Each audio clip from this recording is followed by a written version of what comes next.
So it's September now as I record this. We're in Virgo season and it's the last days of summer. And we're back to school now, and I'm having to get back to routine, as so many of us are. So there's a lot to deal with during this transition in body and mind. So I'm going to start on hands and knees. And while I continue to chat for a moment, just figuring out some of your own organic movement here. So just swaying, moving your spine, maybe doing some hip mobility stuff. So I'm going to be moving my knee in circles on both sides. So as I'm recording this, it's actually the full moon. It's the last full moon of the summer season, and it's the Virgo and Pisces polarity. So Virgo is an earth energy, and it rules digestion. Digestion, both of internal, your intestines and all of that, but also external digestion of the collective worldly things that are happening, your communities, the transition in nature, all of those things. And then Pisces is a water energy, and it rules the feet. Pisces is the end of the entire zodiac cycle, so it's the feet, which represents the soul of your spirit, the whole soul of your body, and then we will cycle back through again in each monthly lunar cycle, but also with the seasons. So every time it's the full moon, as you've probably heard this before, I like to reflect back to 6 months ago when it was the flip. So when it was the Pisces full moon in Virgo. So that would have been in March, in the end of winter time, and now we're at the end of summertime. And so if it's possible for you to reflect a little bit with that in these coming days and weeks, that could be a place for you to just learn something about yourself and about this moment. All right. From here, I'm going to take a moment in a side plank with the knee down. Checking in. Coming back to center, I'm going to take a child's pose. So I'm going to keep my knees together and have my arms coming back behind with my forehead down to the mat. And that just feels good to me right now, but you might have a different sensation that you need to honor. So it could be that your knees are wider, maybe you have a block underneath you, maybe your hips are up in the air and you're putting more of your body weight into your arms.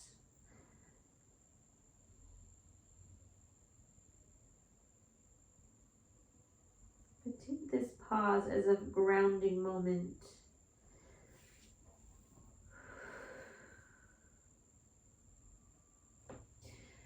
And then eventually grow back to table and go to the other side, side plank with the knee down.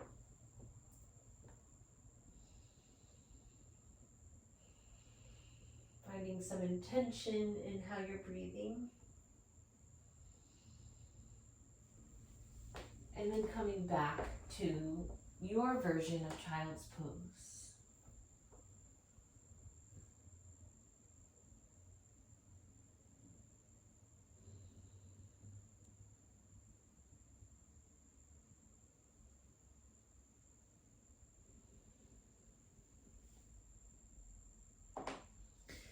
Eventually coming back to table, I'm going to curl the toes under, and as I start to lift the hips, like coming to downward dog, I'm going to crawl the hands to the feet,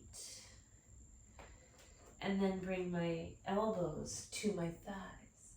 So I'm bent knees, my hips are kind of leaning back a little, and it's almost like you're getting ready to do a squat or getting ready to ski or something, rollerblade, something like that. So just feeling that, I'm going to transition my hands now up to my thighs and just kind of walk my hands around into my thigh muscles and tissues.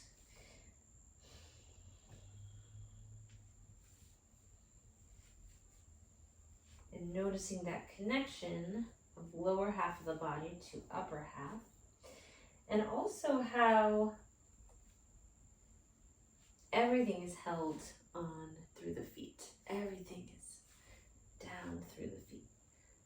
And then pressing down through those feet to come up slowly. I realize I'm chopping my head off there in how I've set the camera. I'll move back here. So coming up to stand with your feet about hip distance, I'm going to move and sway, keeping my feet really grounded. So trying to use all the muscles in the feet and the lower half of the legs. So kind of like you're glued down, or I often use the imagery of like you're in a storm or something and you don't want to topple over, like you're a tree that's rooted down, right?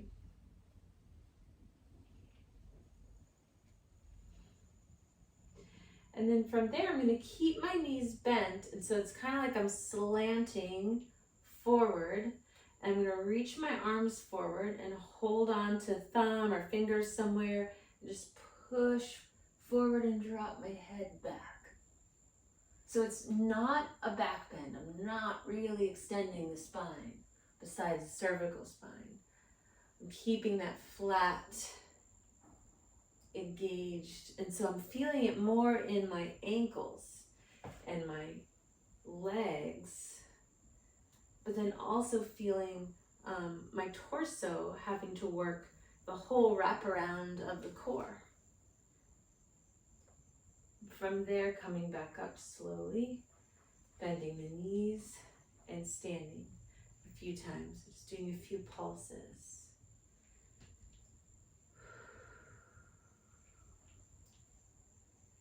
Okay, I'm going to go back into that slant one more time. Reach forward, keep your knees bent, and I'm still flexing at the ankles. You don't have to drop your head back either. I just like this sensation through the front of the thigh, through the ankles, and through my center. Then coming up, a little pulsing and bouncing. Okay, let me move my mat back a little. All right, from here I'm going to step my right foot one step forward and keep the back foot, so both feet are pointing straight forward, and I'm just going to do a little bit of rocking like this. So both knees that are bent, and I'm using, again, full foot awareness. So all the muscles in my feet. And so my back leg, my left leg here, is really having to work, and I'm noticing a little bit of that shakiness.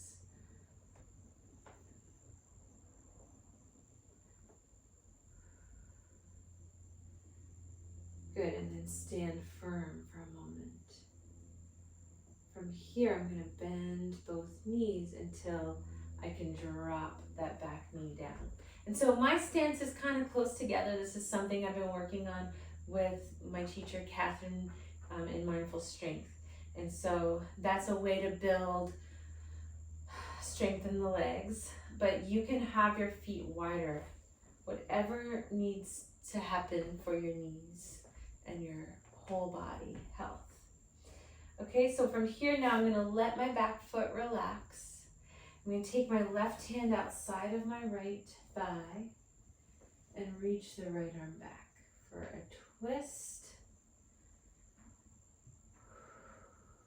Intention behind the breath. And then sweep that right arm up and around. And then you might even do a few moments of some spinal movement, cat-cow movement. I'm going to do that one more time. Reach the arm back. Sweep that right arm forward and around. This time I'm going to round forward and grab my right ankle. My left fingertips come to the mat. I'm going to curl the left toes under and lift that back leg up. So I'm going to spin my heel down like you would for a warrior pose. And then from here, use the right elbow against my inner right knee to help support in this version of a side angle pose.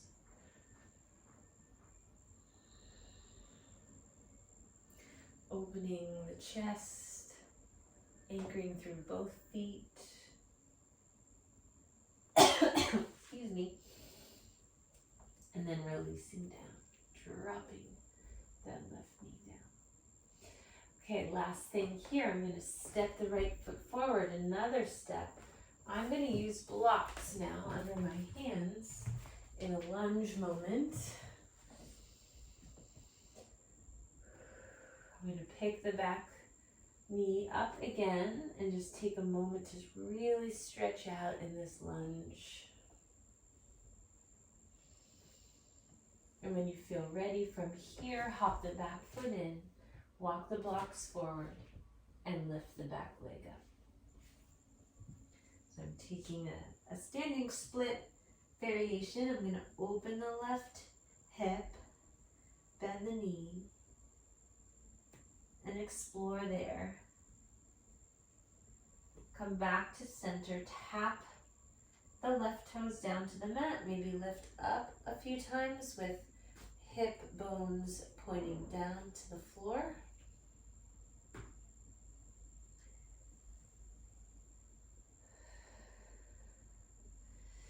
And then release. We're going to come back up through your mountain pose, pressing the hands into the thighs again. Maybe again walking those hands into the thighs. And then pressing down to come slowly up to stand. Shrug the shoulders, the neck.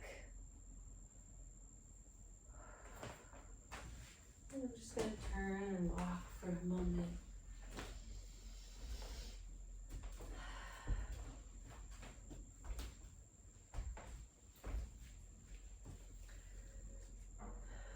All right, notice the space that you're practicing in.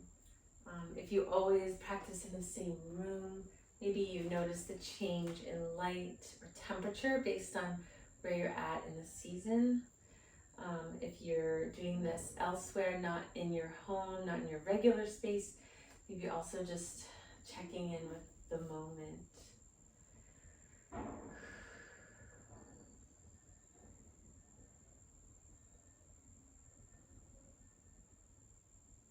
going to do the other side now. I'm going to step my left foot forward, right leg is back. So kind of a short stance, but again, you can choose. The back foot though, I'm going to have both sets of toes pointing forward. And again, we're going to do this low rocking.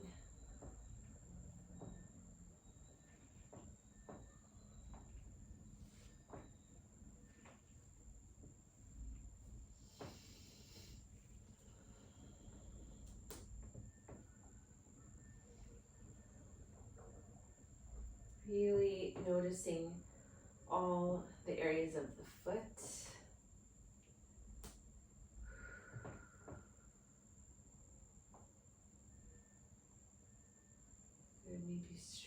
the legs for a moment. And then I'm going to lower down into the lunge from there. So I'm going to let the back foot release. Maybe step the front foot a little bit forward. Right hand to the outside of the thigh, left arm reaching back.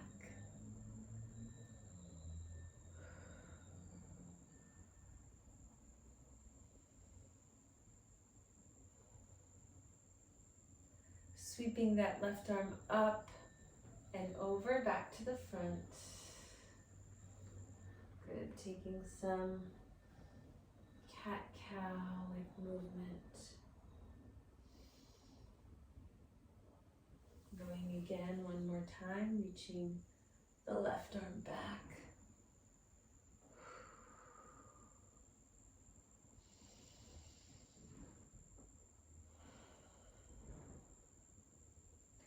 Sweeping that arm forward, this time rounding in to reach down and grab the left ankle. My right fingertips come down to the floor, curl the back toes under, lift the knee up, drop the heel down. Use the left elbow against the inner left knee for support in this side angle variation. You get to decide how you're going to transition in your pelvis. And in your torso,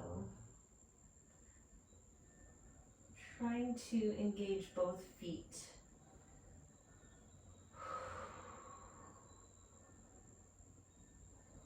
Then I'm going to come back to center, grab the blocks, step that left foot forward maybe another inch or so, and just hang out in a lunge for a moment, exploring.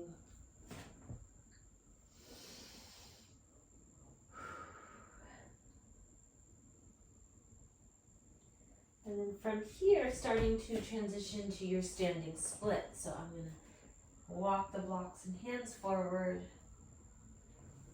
open the right hip,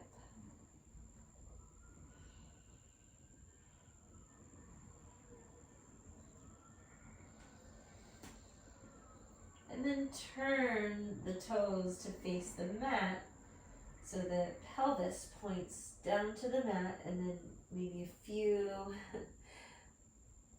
leg lifts here.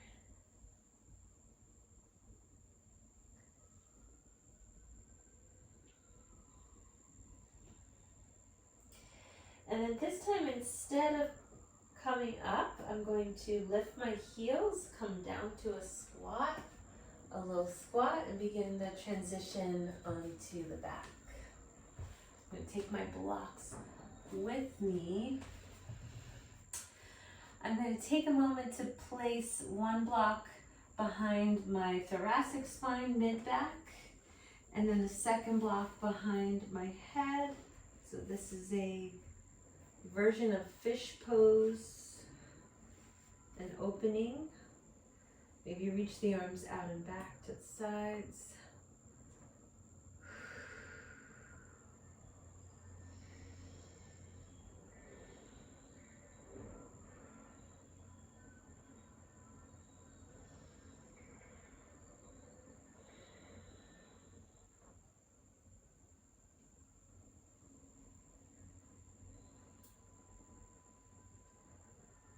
Some of you might need this for a while. This is a shape that I can do every day. I don't always do it every day, but I could. I'm going to remove the thoracic block and keep the block under my head, and then take a reclined version of shoelace pose. So I'm going to cross right thigh over left, and then reach and grab my shins or ankles somewhere and pull those heels close to my butt.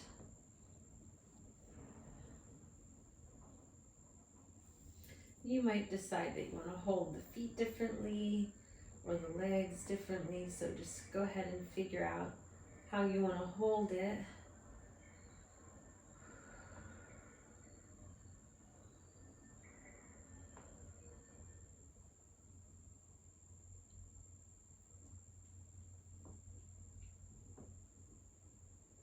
Love doing this pose. I'm gonna sneeze. Hold on.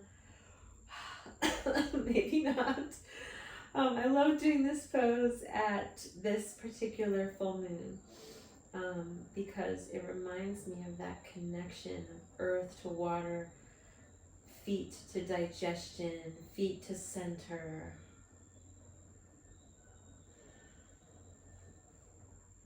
And transitioning slowly.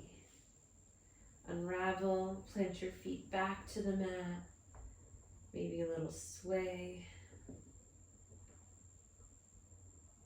So I know I talk about all these astrological zodiac signs in the movement, but I say this over and over in these videos. You can take it as you like. So it doesn't have to be this like thing, this literal thing that you're thinking about, like, oh, this is the time, this is the day that I have to connect these two energies. Like, that's not where I'm coming from. It's more, it's a place marker in the cycle of each year, moving with the seasons and being with your body as the leaves change, as the earth renews, as the earth and people and all of us creatures change constantly, right? So it's just this way to have some guidance, some steadiness through all of that change that happens inevitably and that we can't control. So now I'm doing the other side. And so I share that because as someone who moves from a very sensitive nervous system, and that's why I got into yoga in the first place, I need markers. I need things to grasp onto. Otherwise, I will spiral out into my overwhelm, which still happens, by the way. But these practices, these markers really help give me some tools to be able to stay mindful, stay observant, and stay with myself.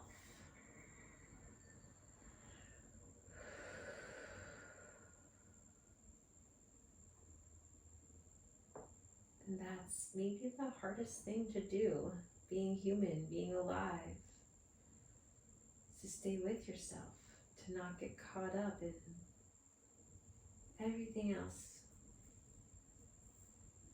to stay aware, to keep growing, stay curious, all those things.